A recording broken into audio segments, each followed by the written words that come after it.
कहानी शुरू होती है द मोर्स नाम की एक मैजिकल दुनिया से, जहां इंसानों से अलग तरह के मैजिकल क्रीचर्स रहते थे और इस किंगडम की प्रोटेक्टर थी मेलेफिसेंट। लेकिन उस समय मेलेफिसेंट वैसी नहीं थी जैसी लोग उसे जानते थे। वो एक काइंड हार्टेड और पावरफुल फेरी थी जिसके पास बड़े बड़े विंग्स थे। वो द मोर्स और वहां रहने वाले क्रीचर्स की रक्षा करती थी।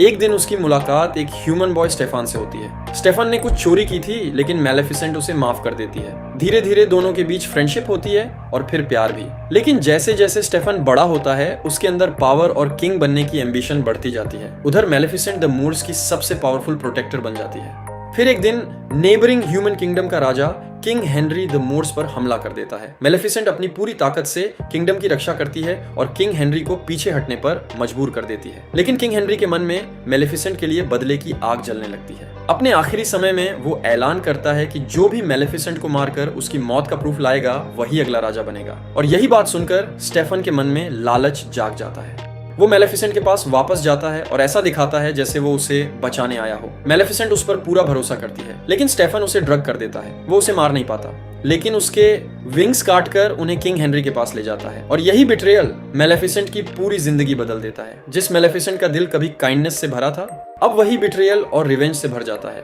वो द मोर्स को एक डार्क किंगडम में बदल देती है और वहां का रूलर बन जाती है। इसी बीच स्टेफन राजा बन जाता है। कुछ समय बाद स्टेफन की बेटी ऑरोरा पैदा होती है और जब उसके क्रिस्टनिंग का दिन आता है मेलेफिसेंट वहां पहुंचती है। वो न्यूबॉर्न ऑरोरा को कर्ज देती है कि उसके 16वें बर्थडे पर वो स्पिनिंग व्हील की स्पिंडल से अपनी उंगली छुभाएगी और हमेशा के लिए डेथ लाइक स्लीप में चली जाएगी। लेकिन मेलेफिसेंट एक रास्ता भी छोड़ती है। वो कहती है कि ट्रू लव्स किस ही इस कर्स को तोड़ सकता है। स्टेफन डर जाता है। वो ऑरोरा को 3 फेरीज के पास भेज देता है ताकि वो उसकी 16वीं बर्थडे तक उसे छिपा कर रखें। लेकिन तीनों फेरीज ऑरोरा की देखभाल ठीक से नहीं कर पाती और धीरे धीरे मेलेफिसेंट खुद ऑरोरा पर नजर रखने लगती है। पहले वो ऑरोरा को सिर्फ स्टेफन की बेटी समझती थी। ऑरोरा के इनोसेंट और काइंड नेचर की वजह से मेलेफिसेंट का दिल भी बदलने लगता है। अब मेलेफिसेंट को एहसास होता है कि ऑरोरा को सजा देना गलत था। वो कर्स को वापस लेने की कोशिश करती है लेकिन वो खुद कह चुकी थी कि इस कर्स को कोई पावर नहीं बदल सकती।